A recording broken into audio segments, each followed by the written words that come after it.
नमस्कार दोस्तों, Moni official voice में आपका स्वागत है। आज की कहानी है बहू को मिला अनोखा सबक। चलिए तो कहानी शुरू करते हैं।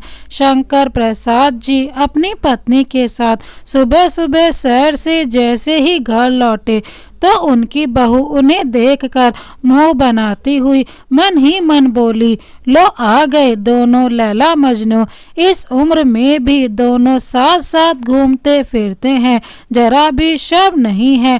बुढ़ापे में भी जवानी छाई हुई है और अपने रसोई के काम निपटाने लगी। थोड़ी देर बाद आरती अपने ससुर के पास गई और बोली, पापा जी कुछ पैसे चाहिए, मैं बाजार से सब्जी लेने जा रही हूँ। बहू, कल ही मैंने तुम्हें 1000 रुपये दिए थे ना बेटा, आज तो मेरे पास पैसे नहीं हैं। शंकर प्रसाद जी अपनी कुर्सी पर बैठते हुए बोले और बहू आरती मन ही मन बड़बड़ाते हुए बाजार के लिए निकल गई। जनवरी का महीना चल रहा था, हाथ पैरों को गला देने वाली ठंडी सर्द हवाएं चल रही थी। 65 वर्षीय राधा जी डरी सहमी सी अपने पति की पसंद का गाजर का हलवा बना रही थी।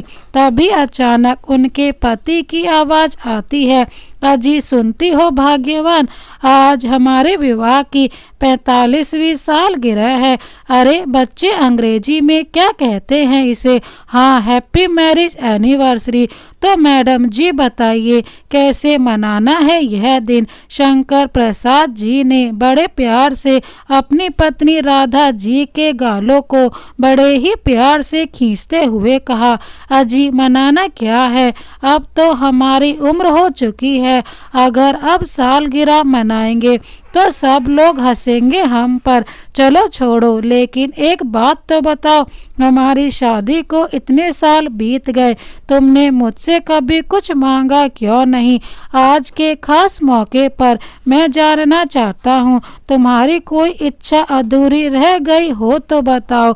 मैंने अपने बुढ़ापे पेंशन की कुछ पैसे बचा कर रखे हैं, मैं पूरी कोशिश करूँगा कि अपने आखिर समय से पहले अपनी पत्नी की हर ख्वाहिश पूरी कर सकूं। शंकर प्रसाद जी ने कहा तो राधा जी बोली, अजी कैसी बातें करते हैं आप? अपनी शादी की सालगिरह के शुभ दिन पर कोई ऐसी मनहूस शब्द अपने मुंह से निकालता है क्या?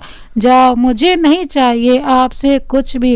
राधा जी मुंह फुलाकर शंकर प्रसाद जी की तरफ पीठ करके बेड पर बैठ गई। तभी शंकर प्रसाद जी अपने उसी पुराने अंदाज में राधा जी को थोड़ा प्यार से छेड़ते हुए गुनगुनाने लगे, मेरे सामने वाली खिड़की में एक चांद सा टुकड़ा रहता है, अफसोस मगर ना जाने क्यों वो कुछ उखड़ा उखड़ा रहता है। राधा जी उसी समय शर्माते हुए मंद मंद मुस्कुराने लगी और शंकर प्रसाद जी की तरफ देखा तो उन्होंने एक गिफ्ट जो कि लाल रंग की पिन्नी से पैक था राधा जी के हाथों में थमा दिया और बोले, जरा खोल कर देखो तुम्हें पसंद आया कि नहीं। राधा जी ने जैसे ही गिफ्ट खोलकर देखा तो उसमें बहुत सुंदर लाल रंग की साड़ी थी। अजी इसकी क्या जरूरत थी? अब बुढ़ापे में ये लाल रंग की साड़ी शोभा देती है क्या? अरे भाग्यवान, अभी बुढ़ापा कहाँ है, दिल जवान होना चाहिए बस। दादाजी बन गए पर बच्चापन अभी तक नहीं गया। चलिए छोड़िए इन सब बातों को, मैंने आज के खास मौके पर आपके लिए आपका फेवरेट गाजर का हलवा बनाया है, अभी लेकर आती हूँ, साथ में बैठकर खाएंगे। राधा जी तुरंत रसोई घर में गई और एक प्लेट में अच्छे से हलवे को सजाकर ऊपर से थोड़े से ड्राई फ्रूट डालकर अपने पति के लिए लेकर आई और कहने लगी कि अपनी शादी की सालगिरह के शुभ दिन पर हम सबसे पहले ये हलवा खाकर अपना मुंह मीठा करेंगे। इतने बरस हो चुके हैं हमारी शादी को और हमारा साथ और प्यार अभी तक बना हुआ है और मैं चाहती हूँ कि मरते दम तक यह साथ बना रहे। और आपसे पहले मैं भगवान के पास जाऊं। इस घर में सुहागन के रूप में आई थी और सुहागन के रूप में ही विदा हूँ। राधा जी और शंकर प्रसाद जी हलवा खाते हुए एक दूसरे के साथ मीठी मीठी बातें कर रहे थे और दोनों एक दूसरे को बधाई देते हुए मुस्कुरा रहे थे। तभी शंकर प्रसाद जी बोले, जरा एक बार साड़ी पहनकर तो दिखाओ, कैसी लगेगी तुम पर। उनके बहुत आग्रह करने पर राधा जी वो साड़ी पहनकर आ जाती हैं। तभी अचानक उनकी बहू आरती घर पहुंच गई और यह सारा दृश्य देखने लगी और अपने सास ससुर को मुस्कुराता हुआ देखकर उसके तन बदन में आग लग गई। गुस्से में पैर पटकते हुए आई और बोली, जरा सी देर के लिए बाहर क्या निकली और मनमर्जी शुरू हो गई आप लोगों की। और यह क्या है, लाल रंग की नई साड़ी। अरे कम से कम बुढ़ापे का तो लिहाज कर लो मम्मी जी और पापा जी। जब मैंने आपसे पैसे मांगे तो कंगालों की तरह साफ साफ मना कर दिया और मम्मी जी के लिए नई साड़ी के पैसे कहाँ से आ गए। इस उम्र में झूठ बोलते शर्म नहीं आती आपको। हरिशंकर जी और राधा जी अपनी बहू की कड़वी बातों को सुनते जा रहे थे।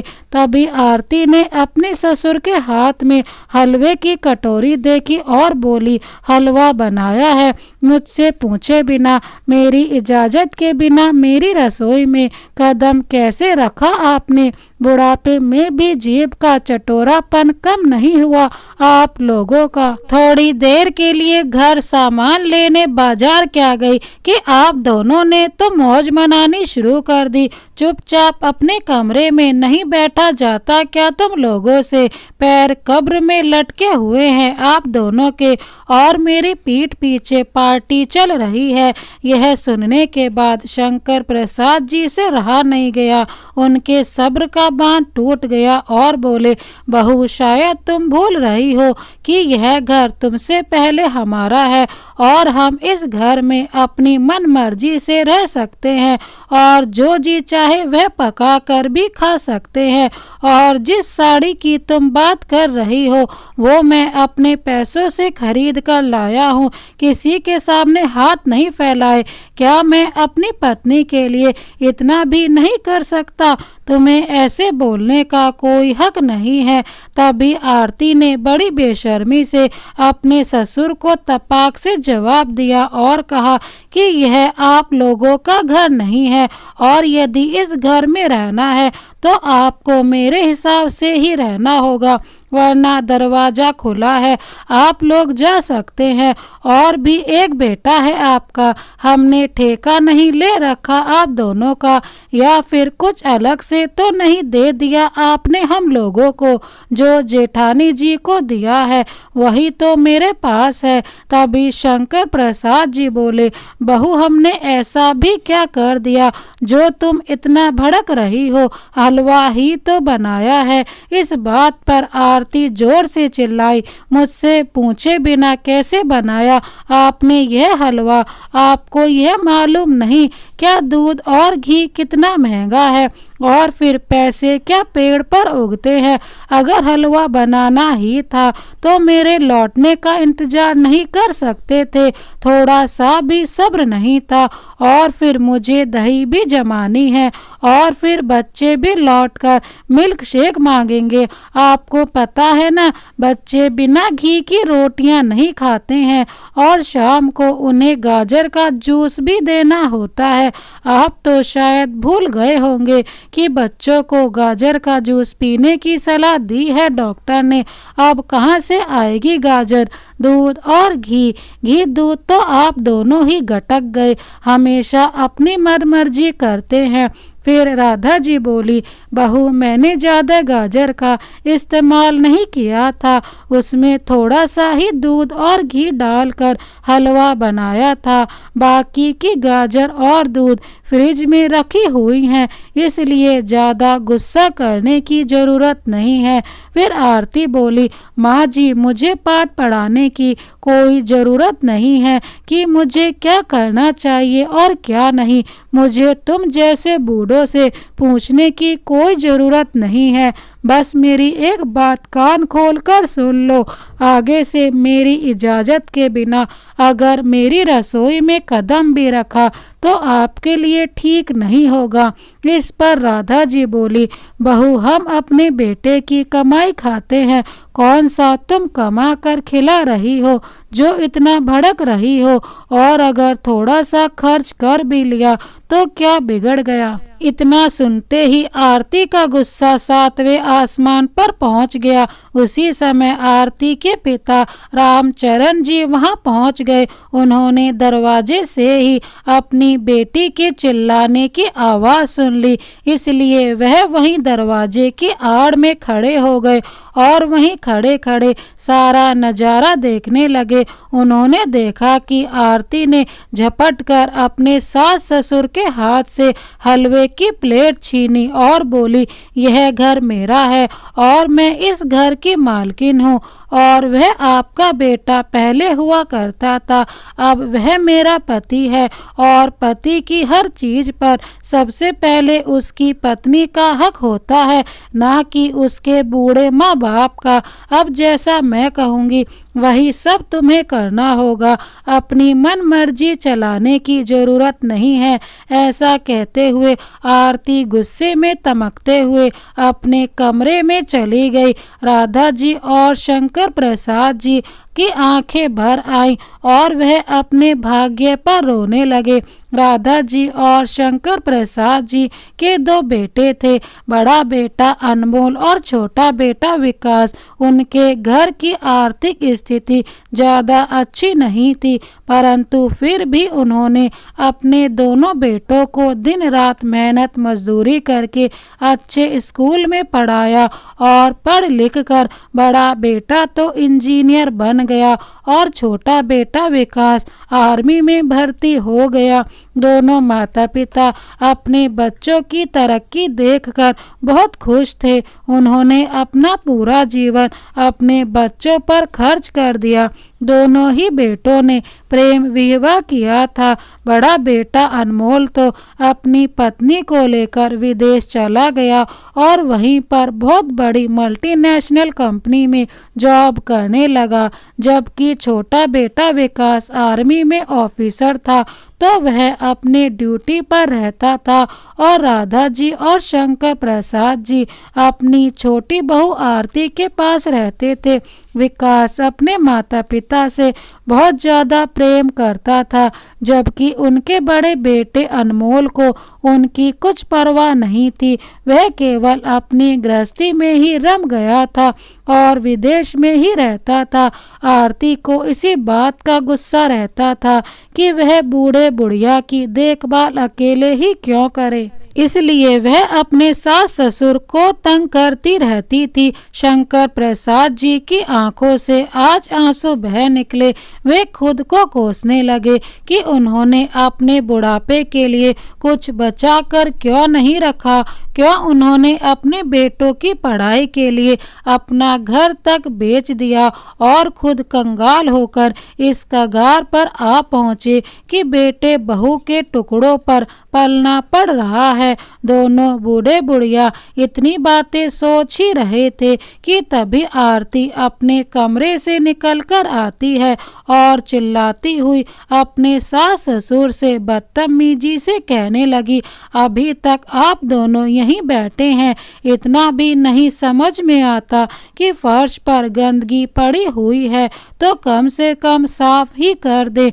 चलिए सासू माँ, यह रोना धोना छोड़िए, उठिए और जल्दी से फर्श पर पड़ी हुई सारे हलवे को साफ कीजिए। बड़े आए, सालगिरह मनाने वाले, इतनी उम्र हो गई और इस बुढ़ापे में भी इन दोनों को रोमांस ही सूझ रहा है। आरती के चिल्लाने की आवाज सुनकर बुजुर्ग दंपत्ति डर गए और बेचारी राधा जी ने आंखों में आंसू लिए फर्श को साफ किया और पोछा लगाया। फिर अपने कमरे में जाकर अश्रुधारा बहाने लगी और इधर बाहर दरवाजे की ओट में खड़े आरती के पापा रामचरण जी यह सब देखकर अंदर तक हिल गए थे और उल्टे पैरों से अपने घर वापस लौट आए। घर आकर अपने घर के बरामदे में कुर्सी पर धड़ाम से बैठ गए। हैरानी से उनकी आंखें पथरा गई थी। वे लगातार ही दिशा में शून्य वृद्धि तरक्की से देखे जा रहे थे। तभी उनकी बहू मीनाक्षी ने देखा कि उसके ससुर जी परेशान लग रहे हैं। मीनाक्षी जो अपने ससुर का पूरा सम्मान करती थी और बहुत ख्याल रखती थी, अपने ससुर जी को परेशान देखकर पूछने लगी, क्या हुआ पापा जी? आप तो दीदी के ससुराल गए थे ना, वह ठीक तो है ना? कुछ हुआ है क्या? आप बहुत दुखी लग रहे हैं। रामचरण जी और उनकी बहू मीनाक्षी की बात सुनकर रामचरण जी का बेटा आकाश भी वहां आ गया और बोला, क्या बात हो गई पापा? आप परेशान क्यों हैं? तभी रामचरण जी रुंधे गले से बोले, बेटा मैंने और तुम्हारी माँ ने तुम दोनों को अच्छी शिक्षा और अच्छे संस्कार दिए थे, परंतु ना जाने फिर आरती ने हमारे संस्कारों को क्यों शर्मिंदा कर दिया। हमारी परवरिश में तो कोई कमी नहीं थी, फिर क्यों हम उसे इंसानियत का पाठ ना पढ़ा सके। ऐसा कहते कहते बेचारे रामचरण जी की आंखें भर आई। दोस्तों, माँ बाप को अपनी बेटी पर बहुत गर्व रहता है और भी चाहते हैं कि उनकी बेटी जहाँ भी जाए उनका सिर ऊंचा रखे, उनके संस्कारों को शर्मिंदा ना करे। परंतु यदि उनके माता पिता को अपनी बेटी की यह हरकतें देखने को मिलती हैं तो उन्हें कितना दुख होता है, यह केवल वही जानते हैं। आज वही सब रामचरण जी पर बीत रही थी। वह अंदर से बहुत दुखी थे। अंदर ही अंदर अपनी बेटी का व्यवहार उनके दिल को कचोटता जा रहा था।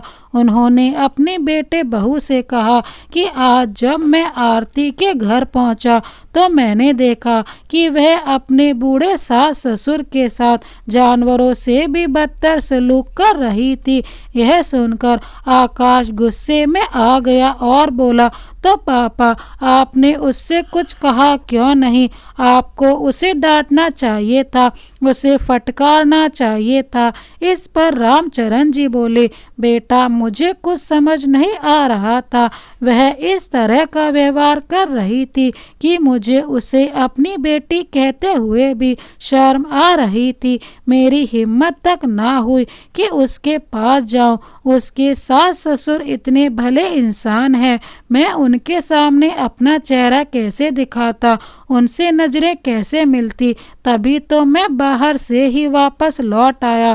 फिर रामचरण जी बोले, जो बात मैं तुम्हें कहने जा रहा हूँ वह बात सुनकर तुम दुखी मत होना। मुझे लगता है कि हमें आरती से अपना रिश्ता खत्म कर लेना चाहिए। अपने पिता के मुंह से यह शब्द सुनकर आकाश हैरान रह गया। तभी मीनाक्षी अपने ससुर जी को टोकते हुए कहने लगी, नहीं पापा जी, आप ऐसा सोच भी कैसे सकते हैं? अगर मम्मी जी जिंदा होती तो क्या कभी ऐसा करने देती? आखिर वह आपकी बेटी है और अगर औलाद अपने रास्ते से भटक जाती है तो उसे सही रास्ते पर लेकर आना माँ बाप का काम होता है। रिश्ता तोड़ने से किसी के व्यवहार में बदलाव नहीं आता।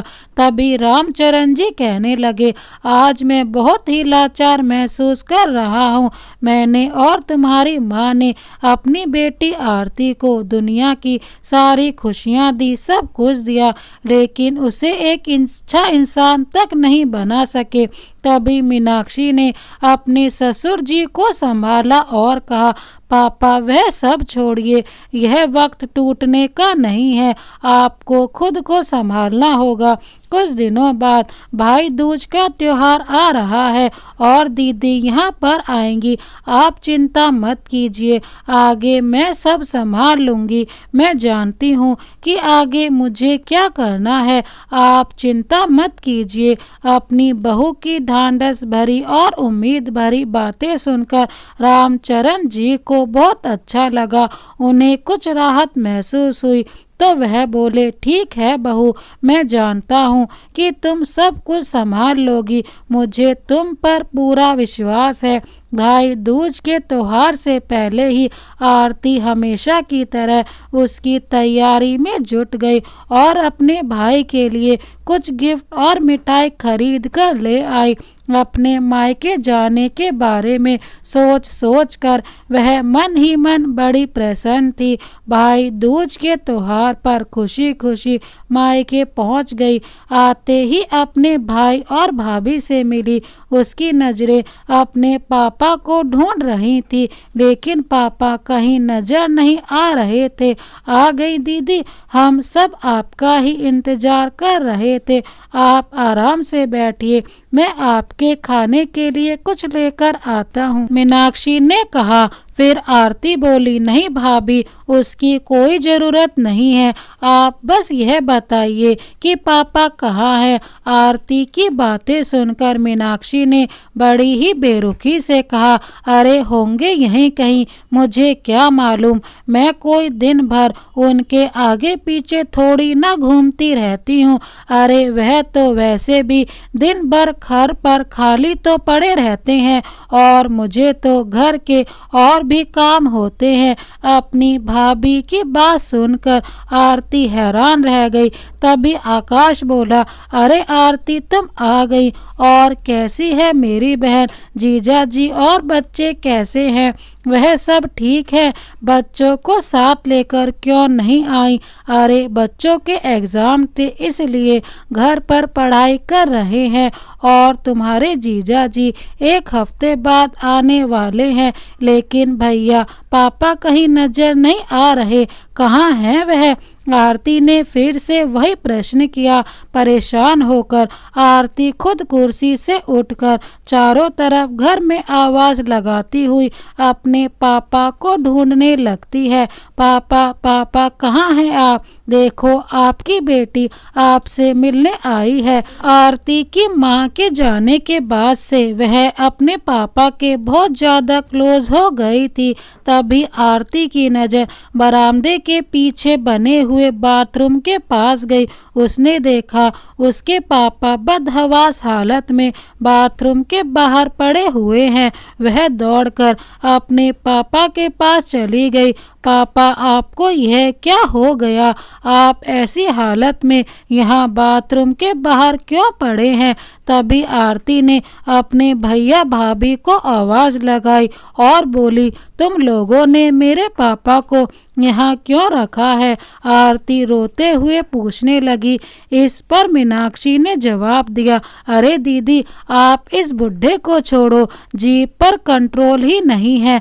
इस बुढ़े का हर वक्त चटोरापन करता ही रहता है, इसलिए पेट खराब करके बैठा है यह बुढ़ा, और कल से पूरा घर दुर्गंध से भर दिया है। इस बुढ़े ने अब बार बार बिस्तर गंदा नहीं करेगा, इसलिए इसे बाथरूम के बाहर रख दिया है मैंने। आप ज्यादा परेशान नहीं करेगा यह, हम तो तंग आ चुके हैं इस बुढ़े के चटोरेपन से। कितनी बार कहा है तुम्हारे भैया को इस बुढ़े को घर से निकाल कर बाहर फेंको, पर तुम्हारे भैया हैं कि सुनते ही नहीं। अपनी भाभी के मुंह से ऐसी बातें सुनकर आरती ने गुस्से से कहा, लेकिन भाभी अगर पापा ने अपनी पसंद का कुछ खा भी लिया तो क्या हो गया? अरे बुढ़ापे में ऐसी चटपटी चीज खाने का मन नहीं करता है क्या? अरे अगर आपको ज्यादा ही तकलीफ हो रही थी तो आप इन्हें दवा दे देती या फिर किसी अच्छे डॉक्टर नौकर को दिखा देती। अपने पिता समान ससुर की इतनी बेकदरी करने का क्या मतलब था। आरती अपने पापा को उठाकर सहारा देते हुए उनके कमरे में ले जाती है, परंतु उसकी भाभी मीनाक्षी उन्हें बिस्तर से भी नीचे उतार देती है और फर्श पर लेटा देती है, यह कहते हुए कि यह बुढ़ा सारा बिस्तर गीला करता रहता है। इस पर आरती की आंखों से आंसू बह निकले और चिल्लाने लगी, भाई भाभी आप दोनों तो ऐसे ना थे, आप लोगों को क्या हो गया है। फिर मीनाक्षी ने कहा, दीदी आप हमारे मामलों में ना ही बोले तो ठीक होगा। यह अब आपका घर नहीं है, यह घर मेरा है। पति के घर पर सबसे पहला हक मेरा है। यह घर मेरा है। पति के घर पर सबसे पहला हक उसकी पत्नी का होता है। मैं जैसा चाहूँगी वैसा ही करूँगी। आप इस घर की मेहमान हैं और मैं इस घर की मालकिन। तभी आरती गुस्से में बोली, भाभी आपकी हिम्मत कैसे हुई मुझे मेहमान कहने की। मैं इस घर की बेटी हूँ और मेरा भी इस घर पर बराबर का हक है। आखिर तुम लोगों को हो क्या गया है। तुम लोग एक इंसान होकर दूसरे इंसान के साथ इतना बुरा व्यवहार कैसे कर सकते हो। अरे कम से कम बुढ़ापे में उनकी उम्र का तो लिहाज करो। और भाई तुम भी अपनी पत्नी का ही साथ दे रहे हो। वह मेरे पापा के साथ कितना बुरा व्यवहार कर रही हैं, कितने बुरे तरीके से पेश आ रही हैं और आपको कोई फर्क ही नहीं पड़ता। आप भी अपनी पत्नी के गुलाम हो गए। और भाभी अगर आप इस घर की मालकिन हो तो यह घर मेरे पापा के बेटे का भी है। आप यह सब कैसे भूल गई। तभी अपनी बेटी की बातों को सुनकर रामचरण जी को बहुत गुस्सा आया। वह उसी समय उठकर बैठ गए और अपनी बेटी के गाल पर एक जोरदार तमाचा जड़ दिया। यह सब देखकर आरती के पैरों तले जमीन खिसक गई। तमाचे से लाल हुए अपने गाल पर हाथ रखकर आरती गुस्से से खड़ी हो गई। यह सब क्या है पापा। तभी रामचरण जी गुस्से से बोले, तुम तो चुप ही रहो आरती, तुम्हारे मुंह से ऐसी बातें शोभा नहीं देती। अब हैरान तो ऐसे होकर खड़ी हो जैसे तुम्हें कुछ मालूम ही नहीं। जिस इंसान की तू पत्नी है उस इंसान के माँ बाप के साथ यानी कि अपने सास ससुर के साथ तू किस लहजे में पेश आती है, उन्हें दुखी करती है, परेशान करती है। यदि वह अपनी पसंद का बनाकर भी कुछ खाना चाहे तो तू उनके हाथों से छीन कर भी फेंक देती है। उनसे उतनी ऊंची आवाज में बात करती है, उन्हें तंग करती है, खाने पीने की चीज के लिए भी तड़पा देती है। उनके साथ ऐसा व्यवहार करने से पहले तुझे यह सब बातें याद नहीं आई। यह बात सुनकर आरती हैरान रह गई और बोली, आपको यह सब बातें कैसे मालूम है बेशरम लड़की। जब तू अपने सास ससुर को फटकार लगा रही थी मैं दरवाजे की ओट में खड़ा हुआ सब कुछ सुन रहा था। मैं तो उस दिन ही तुमसे सारे रिश्ते नाते तोड़ना चाहता था, परंतु तुम्हारी भाभी ने मुझे समझाया तो मैं संभल गया और मैंने तुमसे रिश्ता नहीं तोड़ा।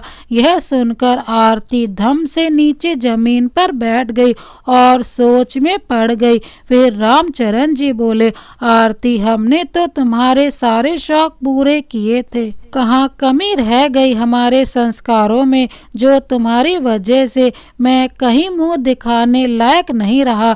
अरे बेटी तो बाप का गर्व होती है, उनके सर का ताज होती है, पर तूने तो मेरी गर्दन शर्म से ही झुका दी। अरे तुझे शर्म नहीं आई। जिस आदमी की तू पत्नी है उसी के माँ बाप का तिरस्कार कर रही है। जिस आदमी के पैसों से तू ऐश करती है उसी के जन्मदाता को खाने की एक एक चीज के लिए तरसा देती है, उनकी कितनी बेइज्जती करती है। अरे अपने माँ बाप के समान सास ससुर से कुछ कहने से पहले तेरी जबान कट क्यों नहीं गई? क्या मैंने और तेरी माँ ने तुझे यही संस्कार दिए थे? जरा सोच, तेरी स्वर्गवासी माँ जब तुझे ऐसा व्यवहार करते देखती होगी तो उसकी आत्मा को क्या शांति मिलती होगी। अगर तेरे पति को तेरे किए गए व्यवहार के बारे में पता चला तो सोच उस पर क्या बीतेगी। क्या उसे अच्छा लगेगा कि तू उसके बूढ़े माँ बाप को कितना दुख देती है? क्या वह तुझे कभी माफ कर पाएगा? अरे वह तो तेरे साथ अपना रिश्ता ही खत्म कर देगा। क्या आज से पहले कभी तूने अपनी भाभी को मेरा तिरस्कार करते हुए देखा है? तुमने देखा है ना कि तुम्हारी भाभी मेरा कितना सम्मान करती है, मुझे भगवान की तरह पूछती है, कितनी संस्कारी है वह, दिन रात मेरी सेवा करती है और आज तक उसने कभी ऊंची आवाज में मुझसे बात तक नहीं की। हमेशा पापा जी कहकर मेरे आगे पीछे डोलती रहती है। और बेटी, तुम ऐसी कैसे बन गई? कब से तुम इतनी खुदगर्ज हो गई? इतना सुनते ही आरती फूट फूट कर रोने लगी और अपने पापा से माफ़ी मांगने लगी। पापा, मुझसे बहुत बड़ी गलती हो गई। मैं केवल यही सोच रही थी कि मेरा रिश्ता केवल मेरे पति के साथ है और मेरे सास ससुर तो दोनों के हिस्से में आने चाहिए, लेकिन जेठ जी उन्हें मेरे पास छोड़कर चले गए। इस बात पर मुझे गुस्सा आता था कि मैं अकेले ही क्यों रखूं उन्हें, हक तो दोनों का बराबर है। इस पर आरती के पापा रामचरण जी उसे समझाते हुए कहते हैं कि बेटी, उनकी करनी तो उनके साथ है, लेकिन तेरी करनी तेरे साथ है। अगर वह तेरे सास ससुर को नहीं रखना चाहते तो वह उनकी गलती है, परंतु तुम क्यों पाप की भागीदारी बन रही हो? अगर तुम भी ऐसा करोगी तो उनमें और तुझ में फर्क क्या रह जाएगा? तू ही सोच बेटा। पापा की बात सुनकर आरती अपने पापा और अपने भाई भाभी से माफ़ी मांगती है। उसे आज अपनी गलती का एहसास हो जाता है और वापस अपने ससुराल आ जाती है। आते ही वह अपने सास ससुर के पैरों में गिर जाती है और रोती हुई गिड़गिड़ाती है, माँ, पिताजी, आप मुझे माफ़ कर दीजिए। मैंने आप दोनों के साथ बहुत बुरा व्यवहार किया। मैंने आपको कभी समझने की कोशिश ही नहीं की। मुझे माफ़ कर दीजिए। आइंदा से मैं ऐसा सलूक कभी नहीं करूँगी। आपकी बहू नहीं, बेटी बन के दिखाऊंगी। आरती के पश्चाताप भरे आंसू देखकर शंकर प्रसाद जी और राधा जी उसे माफ़ कर देते हैं और कहते हैं, बहू, तुम्हें मालूम है कि माँ बाप को बुढ़ापे में सबसे ज़्यादा उनके बच्चों की ज़रूरत होती है। हमें तुमसे कुछ नहीं चाहिए, बस हम तो इतना ही चाहते हैं कि तू हमारे साथ प्यार से बोल बतला लिया कर। हमारे लिए वही सबसे बड़ी दौलत है। यह बात सुनकर आरती आंसू पोंछते हुए कहने लगी, माँ, प्यार से बात करना ही नहीं, मैं आपको प्यार से खाना भी खिलाऊंगी, दिन रात आपकी खूब सेवा भी करूंगी। ऐसा कहते हुए वह तुरंत रसोई घर में चली जाती है और झट से स्वादिष्ट गाजर का हलवा बनाकर ले आती है और कहती है, लीजिए माँ, पिताजी, अगर आप दोनों ने मुझे सच्चे दिल से माफ़ कर दिया है तो आज मेरे हाथों से यह गाजर का हलवा खा लीजिए। यह सब देखकर राधा जी और शंकर प्रसाद जी की आंखों में आंसू आ जाते हैं। राधा जी अपनी बहू को कसकर गले से लगा लेती हैं और कहती हैं, धन्य हो गया हमारा जीवन जो हमें तुम वापस से दोबारा मिल गई। और कहती हैं, बहुत खुश नसीब होते हैं वह माँ बाप जिनके बच्चों को उनकी गलती का एहसास हो जाता है। तो दोस्तों, आरती को सबक सिखाने के लिए जो उसकी भाभी ने और पिता ने किया वह सही था या गलत, अपनी राय हमें कमेंट करके ज़रूर बताना। दोस्तों, आपसे हाथ जोड़कर रिक्वेस्ट है, माँ बाप अपने हो या पति के माँ बाप ही होते हैं, उन्हें वही प्यार और सम्मान बराबर दिया जाना चाहिए। दोस्तों यह कहानी आपको कैसी लगी हमें कमेंट में ज़रूर बताएं। इसी तरह की कहानी देखने के लिए हमारे चैनल को अभी सब्सक्राइब कर बेल आइकन को प्रेस कर दें। Thank you so much. Vande Mataram.